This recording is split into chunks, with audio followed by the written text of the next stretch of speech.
100.5 FM, reconciliando a los hombres con Dios.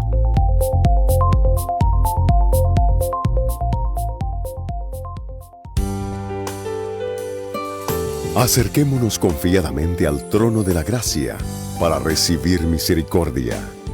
Ahora empieza Momentos de Oración.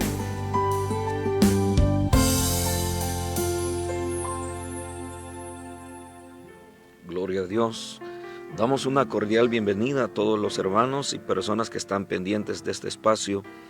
Momentos de oración, un momento en el cual nos acercamos al Señor para presentarle nuestras necesidades, nuestras peticiones y también orar los unos por los otros. A veces oramos no por necesidades personales, sino por las de nuestros hermanos, en una oración convenida por ellos para que Dios se glorifique. Usted que está ahí en su trabajo, en su casa, donde quiera que usted nos sintonice, sea bienvenido. Le damos gracias a Dios por su vida. En esta tarde, antes de orar, queremos tener una breve meditación en la palabra de nuestro Dios y lo vamos a hacer en el Evangelio según San Lucas. Si usted tiene su Biblia, tiene acceso a su Biblia ahí a la mano, puede buscar el Evangelio de Lucas, capítulo número 8, y leemos un versículo muy importante. 3 versículos vamos a leer. Dice desde el versículo número 22. Aconteció un día que entró en una barca con sus discípulos y les dijo: pasemos al otro lado del lago. Y partieron. Pero mientras navegaban, él se durmió y se desencadenó una tempestad de viento en el lago y se anegaban y peligraban. Y vinieron a él y le despertaron diciendo: Maestro, Maestro, que perecemos. Despertando él reprendió al viento y a las olas, y cesaron, y se hizo bonanza. Leamos el 25 también, y dice: y les dijo: ¿dónde está vuestra fe? Y atemorizados se maravillaban y se decían unos a otros: ¿quién es este que aún a los vientos y a las aguas manda y le obedecen? Amén. Oremos a nuestro Dios. Bendito Dios y Padre que estás en los cielos y habitas en nuestros corazones. Te damos gracias, Padre bueno, por la oportunidad que nos concedes de poder, Señor amado, leer tu palabra y esperar de ti, Señor, ese consejo, ese aliciente, esa fortaleza que solamente emana de ti. Dios amado, aquí estamos necesitados de ti, de tu presencia. Padre, te pido que bendigas cada vida que está pendiente, Señor, a través de los medios de comunicación, a través de las redes. Dios mío, glorifica tu santo nombre. Haz una obra maravillosa, Señor, en cada vida, que con un corazón sincero, Señor, se acerca a ti, esperando recibir tu bendición. Padre, en el nombre de Jesús, háblanos por esta palabra. Te damos gracias desde ya, Señor, porque eres fiel. En Cristo Jesús. Amén. Amados hermanos, la porción que hemos leído es una porción bastante conocida y es el momento en el cual se da la travesía en el lago, y dice la Escritura que el Señor va con los discípulos. Pero lo que me llama la atención acá, amados hermanos, es de que el Señor es el único que tiene el poder para calmar nuestras tempestades, nuestras tormentas, nuestros problemas, nuestras enfermedades. Cualquiera sea la situación por la cual nosotros pudiéramos estar pasando, Él tiene el poder para ayudarnos. Pero hay elementos acá que son muy interesantes que quisiera que los consideráramos. Y en primer lugar quiero señalar que muchas veces las situaciones o las diferentes situaciones difíciles que enfrentamos, muchas veces son el producto de nuestra imprudencia, de nuestra falta de sabiduría. Muchas veces porque no pedimos la dirección al Señor, tomamos decisiones alocadas y muchas veces sufrimos mucho por eso. Y uno pues quisiera muchas veces le atribuye a Dios como cierta falta de atención en esos momentos. Y no voy a decir que el Señor no tenga la capacidad o se desentienda de aquellos que lo necesitan, o se haga el que no escucha a aquellos que se han metido en problemas por falta de sabiduría, sino que más bien me quiero referir al hecho de que muchas veces pudiera llegarse incluso a culpar a Dios por nuestras decisiones, por nuestros sufrimientos, y Dios, a pesar de que Él no nos dio la dirección o no pedimos la dirección para tomar esas decisiones, Él siempre nos ayuda. Pero hay algo acá en esta porción que dice aquí en el versículo 22, aconteció un día que entró en una barca con sus discípulos y les dijo, pasemos al otro lado del lago, y partieron. Acá tenemos un elemento, y es de que cuando el Señor nos dice que hagamos algo, y Él se compromete o Él da su palabra, y en obediencia a Él nosotros accionamos, aún en el caminar con el Señor, en nuestro diario vivir como cristianos, podemos enfrentar situaciones difíciles, adversas. Tener a Cristo en el corazón, ser parte de la iglesia, no nos exime, no nos hace invulnerables ante el sufrimiento y ante las diferentes tormentas y situaciones que puedan llegar a nuestra vida. Pero la ventaja que tenemos, aquellos que hemos creído en Cristo, es que el Señor está con nosotros. Una cosa es caminar sin Cristo, caminar sin el Señor, desamparados de Él, creyendo y confiando en nuestra propia capacidad, a caminar siendo guiados por su voz, por su palabra. Eso es muy distinto, porque ahí nosotros tenemos la confianza y la seguridad que todo está bajo el dominio del Señor. Y aunque a veces pudiera pasarnos lo mismo que le pasó a los discípulos, que muchas veces hay carencia de fe en nuestra vida, que a pesar de tener las promesas de Dios en su palabra, no las leemos, no las escudriñamos, las pasamos por alto, tenemos tiempo para tantas cosas, pero no apartamos un tiempo para escudriñar qué es lo que, hermanos, envuelve la vida cristiana y cuáles son aquellos recursos que el Señor ha dejado para beneficio de todos aquellos que hemos creído en Él. La Biblia dice que en obediencia ellos accionan, suben a la barca y el Señor les da la orden de partir al otro lado del lago. Obedientemente ellos partieron, dice la Escritura, pero mientras navegaban, Él se durmió y se desencadenó una tempestad de viento en el lago y se anegaban y peligraban. Eso es lo que le acabo de señalar. A veces pareciera ser como que el Señor no presta atención a las situaciones que están pasando, pero es que Él es Dios. Él tiene el control, Él tiene el dominio de todo, Él sabe lo que se tiene que hacer. Los que no sabemos lo que tenemos que hacer y nos angustiamos y preocupamos somos nosotros.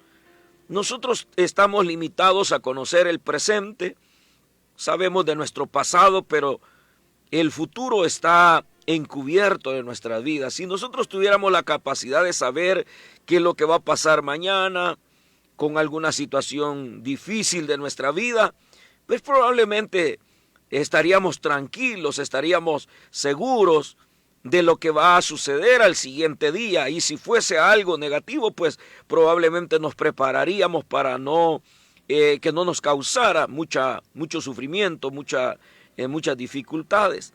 No obstante, no tenemos esa capacidad, pero el Señor sí la tiene. Y por lo tanto, Él no le preocupa el que vaya a pasar algo negativo, el que a su iglesia o a nosotros nos vaya a pasar algo negativo, porque Él tiene el control de todo. La Escritura dice que Él se durmió, aunque la misma Biblia dice que no se adormecerá ni dormirá el que guarda a Israel. y de igual manera a la iglesia, pero aquí entendemos que era el cansancio del ir y venir del Señor, del atender las diferentes necesidades que la gente tenía y él con gusto los atendía, tanto que el cansancio físico llega a su vida, llega a sus discípulos también, y ahora él está descansando. Prácticamente se levanta la tormenta, la tempestad, y cuando ellos dice que estaban en peligro, dice que se anegaban y peligraban. Es decir, la embarcación estaba a punto de fracasar, de destruirse, si la tempestad continuaba y si las olas y el fuerte viento seguía golpeando la barca, corrían mucho peligro, así lo expresa la Escritura, así lo dice Lucas. Pero el versículo 24 dice que vinieron a él y le despertaron diciendo: Maestro, Maestro, que perecemos. Despertando él, reprendió al viento y a las olas, y cesaron, y se hizo bonanza. Lo que ellos hacen es lo que todo cristiano debemos de hacer. En los momentos más difíciles, donde probablemente el sufrimiento, el peligro acecha a nuestra vida, y no teniendo el control, ni teniendo el control de la situación, ni el conocimiento del futuro, de lo que pueda pasar, nosotros tenemos que clamar al Señor, buscarlo a Él, invocar su nombre. Y de algo que tenemos la seguridad es que el Señor siempre se levantará, siempre accionará a favor de aquellos que le amamos y que estamos pasando por situaciones muy difíciles. Yo no sé cuál es tu situación. Puede ser una enfermedad, puede ser una crisis económica, puede ser alguna deuda, puede ser alguna amenaza, no sé qué podrías estar pasando. Pero si tomas este recurso de clamar al Señor, Él ha dicho: clama a mí, yo te responderé y te enseñaré cosas grandes y ocultas que tú jamás has experimentado, que tú no conoces. Porque el Señor, Él es sobrenatural, Él está sobre toda la naturaleza. Es más, la naturaleza le obedece a Él. Él tiene el dominio, Él tiene el control. Él abre las fuentes de las aguas. Él aquieta los mares. Él puede hacer cualquier cosa con tal de ayudarnos, de escuchar nuestro clamor. La Escritura dice que el Señor reprendió al viento y a las olas y cesaron, y se hizo bonanza. Es decir, empezó la paz, la bonanza, la tranquilidad llegó a aquel lago y al viento. El viento cesó y la barca dejó de peligrar. El versículo 25 dice: y les dijo: ¿dónde está vuestra fe?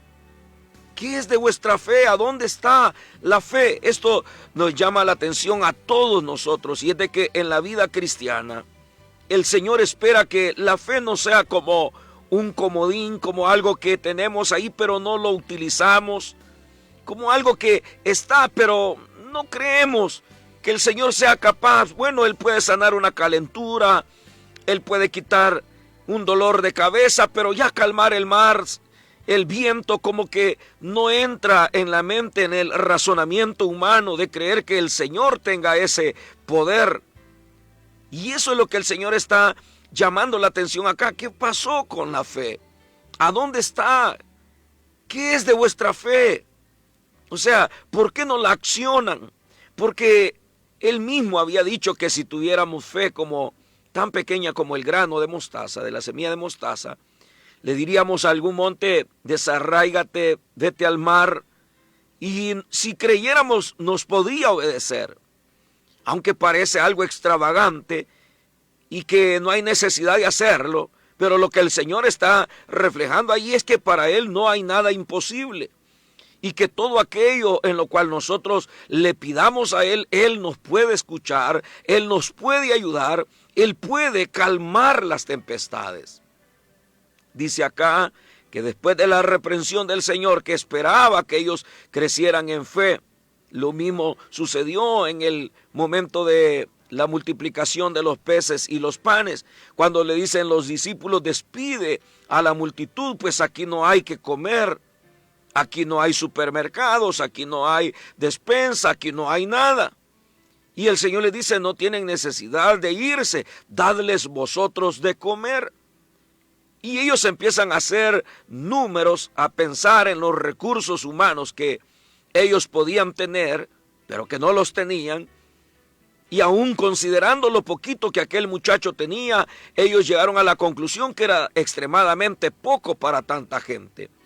Naturalmente el Señor sabía lo que se tenía que hacer, pero de igual manera volvía a preguntarles a ellos, o volvía a desafiarlos a ellos con respecto a su fe. Qué bueno sería que llegara un momento en el cual pudiéramos accionar nuestra fe. Por supuesto, no una fe ciega, una fe abstracta, no una fe que no tiene sentido, sino una fe puesta en aquel que todo lo puede, en aquel que puede calmar cualquier tempestad. Dice aquí: atemorizados, se maravillaban y se decían unos a otros: ¿quién es este que aún los vientos y las aguas manda, y a las aguas manda y le obedecen? Este punto, que es el último que toco, es muy importante. La pregunta sería: ¿cómo consideras a Jesús? ¿A qué Jesús estamos siguiendo nosotros? A veces hay mucho debate con respecto a esto, pero yo no me voy a meter en ese debate, solamente preguntarnos a nosotros mismos, porque esta palabra es para todos: ¿a qué Jesús estamos siguiendo? Es un Jesús a quien conocemos, pero quizás lo conocemos, nuestro conocimiento llega hasta el conocimiento del momento histórico donde Él nace de una mujer, su padre adoptivo es José, vemos su desarrollo en 12 años de su niñez, luego parece que no hay mayor información. Si nos quedamos solamente con el Jesús de la historia que apareció, pero no somos capaces de verlo como Juan lo vio, que dice: este era con Dios estaba y era Dios. Juan lo ve como alguien eterno, soberano, que aparece en la historia de los humanos por voluntad del Padre, por amor a nosotros, pero que viene, y claro, Él no va a utilizar, si usted nota en toda la Escritura, como dice el apóstol Pablo, no echó mano de su divinidad, no se aferró a su divinidad para poder demostrarle a sus enemigos que Él era todopoderoso. Cuando le decían: haz un milagro y vamos a creer en ti, Él no lo hizo para eso, pero sí lo hizo para beneficiar a aquellos que le amamos, a aquellos que le servimos, para mostrarnos que no estamos siguiendo una religión barata, una religión que sigue a hombre, sino que es un hermano evangelio que se fundamenta en la persona del Hijo de Dios, quien sostiene nuestras vidas y que nos puede ayudar en cualquier momento difícil. Los discípulos, atemorizados y maravillados, se hicieron esa pregunta: ¿quién es este que aún a los vientos y a las aguas manda y le obedecen? ¿Quién es? Es decir, que ellos solamente lo habían considerado desde un punto de vista humano, pero ahora que ven que Él está sobre la naturaleza y que la misma naturaleza le obedece, ellos están maravillados. Pero a partir de allí ellos van a empezar a ver que el Señor tiene dominio en la esfera espiritual, en la esfera de lo sobrenatural, y que la naturaleza le obedece. Y ese Cristo es el que nosotros servimos y a quien nosotros oramos y le pedimos siempre por nuestras necesidades. Esta tarde vamos a orar al Señor confiando no en el Cristo limitado, sino en el Cristo sobrenatural que tiene poder para ayudarnos en cualquier situación negativa. Únase conmigo